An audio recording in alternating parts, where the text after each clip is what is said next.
I do want to quickly touch on some Star Wars stuff with you. You obviously hated The Last Jedi. And I hate that I hated it. I didn't hate everything about it. It looked great visually, but yeah, there were major problems with it.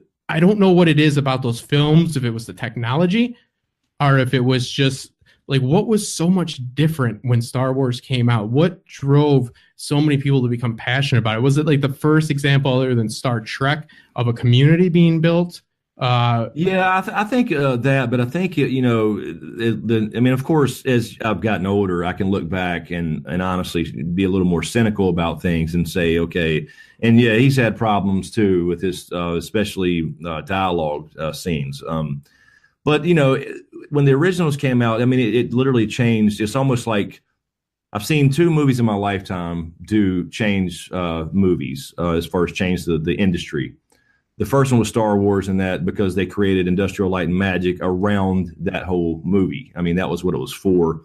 It changed visual effects and all that forever. So now you have the basic hero's story, but you have all these beautiful effects now that you can do. And now, of course, we see what they can do now. The other one was The Matrix, just in the way the visuals, the cinematography changed everything. But Star Wars, it was the first, at least for me, it was the first, I guess you could say, fandom with a deep lore that, you had all these authors around writing side stories and history that you could actually see, you could actually almost believe that would happen in a galaxy far, far away. You know what I mean?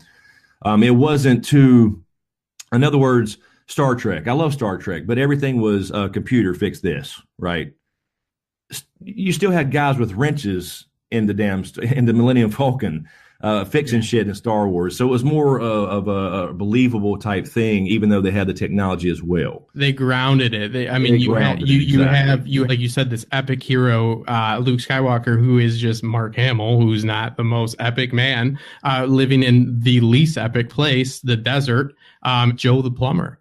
That lives in the Star Wars universe. Right. Exactly. And there's these fantastical heroes, but they also still need to change the oil on the Millennium Falcon. So it's like these visuals that can finally, I guess, have people like not only hear about how fantastical something is, but for the first time, at least at that time, visualize it as well. So yeah, I can totally understand how a younger generation, doesn't get it, but it's just changed. It's changed everything. It was the first. I mean, it was at the time. It was so genius not to take the typical hero's arc and put in these fantastic elements like laser swords. I mean, that was the coolest thing ever.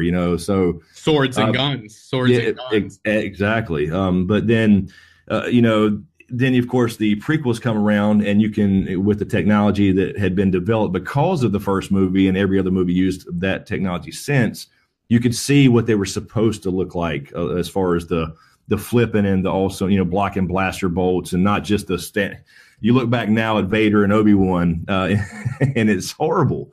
The fight's horrible. I don't know, man. I just thought it looked like two people with like osteoporosis. Yeah, well, exactly. I mean, but, no offense to anybody that has osteoporosis. I'm sure you know. But yeah, I mean, that's the thing. That was his vision that he couldn't make happen back then. But of course, he created Industrial Light and Magic so he could actually do that later. So that was. But I think anyway, back to the point was. It's kind of like why I love Ice and Fire, Game of Thrones, because you have this whole universe of. And now, of course, Disney's, just threw all that stuff on the shelf and called it Legends. Now, of course, they can still pull from that if they want to. But some of those stories are better stories than the actual main saga. If you go back to the pre-Republic days, the old Republic days, I mean, some of those stories are fantastic and would make for awesome movies. We'll see if they pull from that. But they decided to shelve it for now and call it Legends. And so everything I know about Star Wars and all the backstories and lore and all that stuff apparently just don't count. Yeah. But for me, it's going to count until they replace it. So. And that's a big issue because I agree. And again, I'm not saying that I recognize the significance of what would have been to like see that for the first time in the movie. It's like, I probably would feel different. You know what I mean? But the lore the immersion is what's important to me as well. And what drives me. And like the best, most epic moments in A Song of Ice and Fire are all off page and off screen. You know what I mean? These epic things that happen, and when they show us them, they subvert it. with the Tower of Joy. He's like, "Ooh, how do you think he won?" He's like, "Oh, motherfucker stabbed him in the back of the neck.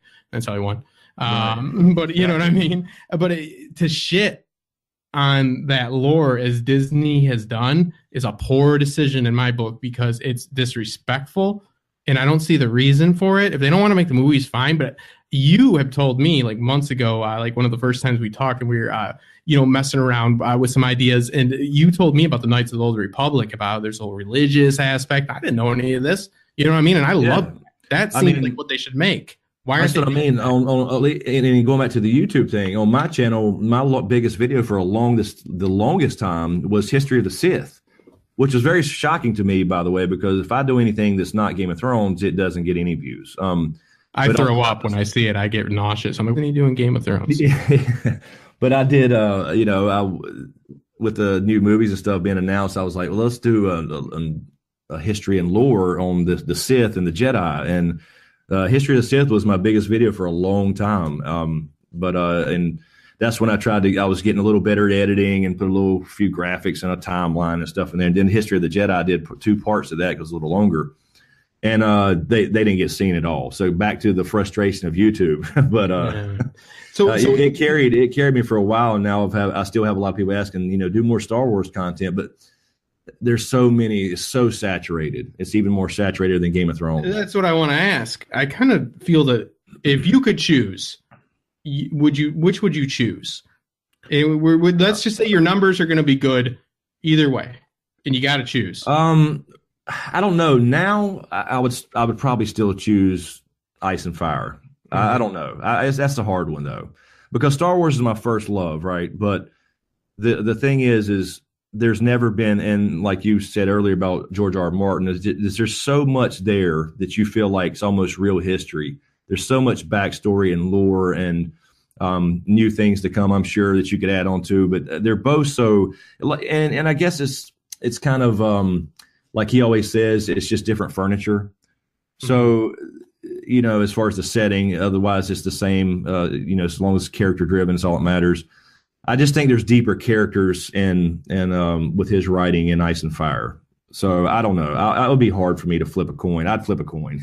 Yeah, I mean, I guess with the way Disney's a bull in a china shop with Star Wars right now, the smarter choice would be to go with A Song of Ice and Fire, which right. I won't take